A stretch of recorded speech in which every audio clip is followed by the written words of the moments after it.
नमस्कार. जय श्रीराम. आज आपण तुळ राशीच्या व्यक्ती कशा असतात हे जाणून घेऊया. तुळ रास ही शुक्राची रास आहे आणि शुक्र म्हणजे सौंदर्य.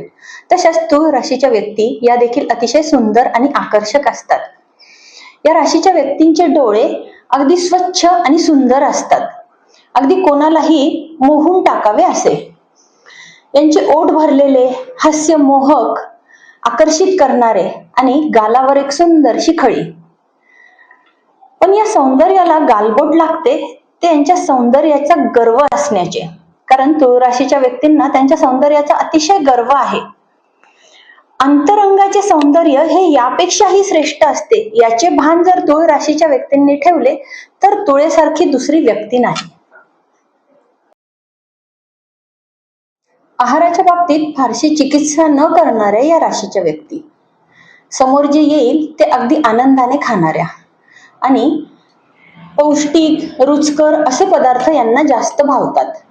त्यामुळे पौष्टिक पदार्थांसाठी अनेकदा मैलोनमैल लांब जाऊन देखील एखादे हॉटेल किंवा रेस्टॉरंट निवडतात आणि तिथे जाऊन आपला सकस आहार घेण्याचा प्रयत्न करतात. मात्र यांना डाएटचा फार कंटाळा कारण डाएट करायचं म्हटलं की यांना वाटतं की यांच्या स्वातंत्र्यावर कोणीतरी घाला घालतंय. यांच्या आहारावर नियंत्रण ठेवण्यासाठी यांचा जोडीदार तसा असायला हवा.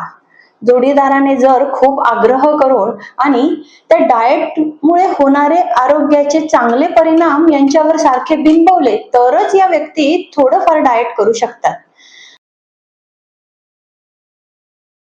या राशीच्या व्यक्तींमध्ये प्रेम आहे पण वाहवत जाणे नाही. नटणे आवडते, सौंदर्य आवडते, पण तिथे दिखाऊपणा नसतो. दुसऱ्यांशी संपर्क करतात, संवाद साधतात, पण त्यांच्या चुकांवर पांघरून मात्र घालत नाही. त्यामुळे अगदी एखाद्या रांगोळीत जसे रंग जिथे जेवढे हवे तशा पद्धतीने आपलं जीवन रेखाटण्याचा प्रयत्न तुळ राशीच्या व्यक्ती करतात.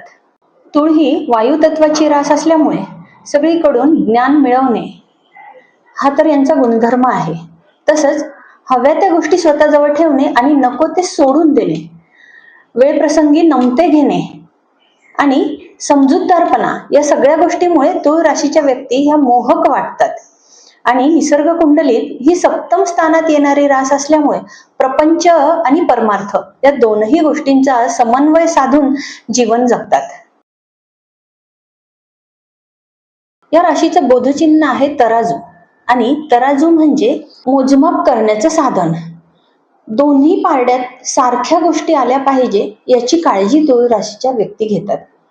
कोणत्याही बाबतीत कोणत्याही नात्यात समतोल ढळणार नाही अशा पद्धतीने यांचं वागणं असतं. या प्रत्येक गोष्टीचं मत मांडतील, मात्र निर्णय घेण्याची जबाबदारी दुसऱ्यावर टाकून मोकळ्या होतात. यांना अन्यायाची, ढोंगीपणाची चीड असते. फक्त स्वतंत्र निर्णय घेताना यांना जरा त्रास होतो. ही चररास असल्यामुळे प्रवासासंबंधित, ट्रान्सपोर्टेशन आणि कुठल्याही सहली आयोजित करणं तुळ राशीच्या व्यक्तींना सहजतेने जमतं. तशीच ही सौंदर्याशी संबंधित रास आहे, म्हणून ब्युटी पार्लर, कॉस्मेटिक, बुटीक, कपड्यांचा व्यवसाय या राशीच्या व्यक्ती आनंदाने करतात. तसेच स्त्रीरोग तज्ञ, मूत्ररोग तज्ञ आणि गर्भाशयाशी संबंधित विकारांवर इलाज करणारे डॉक्टर तुळ राशीचे जास्त दिसून येतात.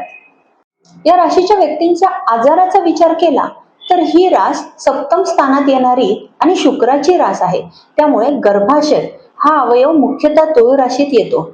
त्यामुळे मासिक पाळीच्या वेळी पोटात दुखणे, किडनी स्टोन होणे, गर्भाशयाचे विकार आणि मूत्राशया संबंधित त्रास यांना होतात.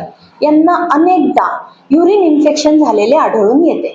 त्यामुळे लैंगिक अवयवांची स्वच्छता ठेवणे, त्याची काळजी घेणे हे तुळ राशीने प्रकर्षाने केले पाहिजे. अशाच स्वरूपाची नवनवीन माहिती जाणून घेण्यासाठी पाहत रहा आणि माहिती आवडल्यास सबस्क्राईब करायला विसरू नका.